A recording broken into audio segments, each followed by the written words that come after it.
Hi, I'm Ariana Smith, and I'm joining Brandon Shields for 3 and Out.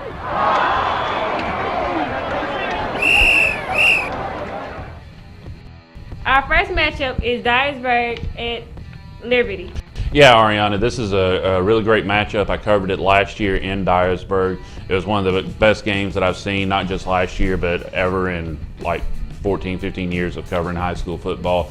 Just a really great finish with Corey Newble, the quarterback for Liberty, making a gutsy play on 4th down to win the game for Liberty. I kind of expect the same thing going on. Dyersburg's coming in with an undefeated record. They pretty much shellacked everybody they played so far, but the competition's been kind of low. Liberty will be by far the best competition that Dyersburg's played so far. Liberty had one loss in week 2 to Northside when they had a hard time moving the ball in the rain. This will be, as long as the weather's good, I think this will be a very good game, and we'll get a true test of where exactly Liberty is at halfway through the season. Our second matchup is Battleground Academy at USJ.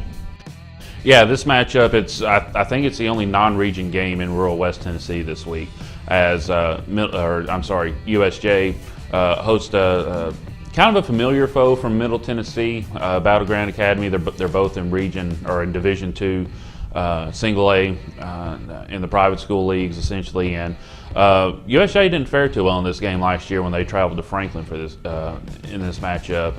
I think they lost by like 3 touchdowns. It was close for a while, but then BJ kind of pulled away in the second half. You're kind of looking for USJ to play a little better this time around. Everything that we said early in the year about just them being young and inexperienced, well, they've got 4 or 5 games, or I guess 4 games at this point, under their belt, so they should be a little more used to playing under the lights on Friday night. And also BGA had some really good players that graduated off last year's team, so I don't expect this game to be as much of a rout as it was last year. Our third matchup is Lewis County at Scotch Hill. Yeah, it wasn't that long ago that you would look at this matchup and you think, well, that should be an easy win for Lewis County.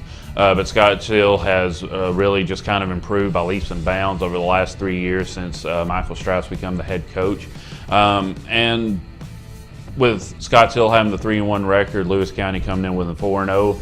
A lot of people on this side of the river think that Scotch Hill's going in as the favorite, but Lewis County with its undefeated record, there's probably a lot of people on the other side that think that Lewis County is going to be the favorite coming in. Either way, it's going to be a good game. It's an important game. This could be the region championship for Region 5-2A. I think Waverly's got a lot to say about that, being the defending champions, and they're undefeated as well so far. But this should be a good game. Lewis County typically has a good defense. Scotch Hill has a really balanced offense as well. They're good whether they run it or pass it. So it should be a quality matchup that will be important for their region standings. Our fourth matchup is McKenzie at Adamsville. Yeah, that's right. This video is called 3 and Out, but I'm going to be brave this time around. I'm just going to go ahead and go for it on 4th down. We've got McKenzie at Adamsville. This is another game that could possibly be a region championship game. It was last year. Adamsville won this game, won the region. McKenzie lost this game. Probably should have finished second in the region, but they got upset later in the year and caused a 3-way tie for second, but they wound up getting the number 2 seed anyway, so it's 1 versus 2 from last year.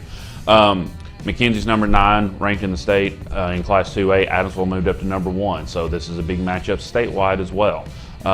It's going to be a good matchup between Adamsville's offense has been moving the ball well, and their defense has been doing a good job of stopping people against some pretty tough opponents.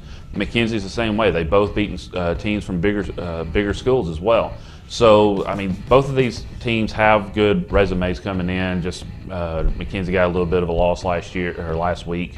But still, it's a 3-1 record against 4-0, so it's still going to be a high quality matchup. Thank you, Brandon. We'll see you next time. All right, thanks. We'll see you at the game.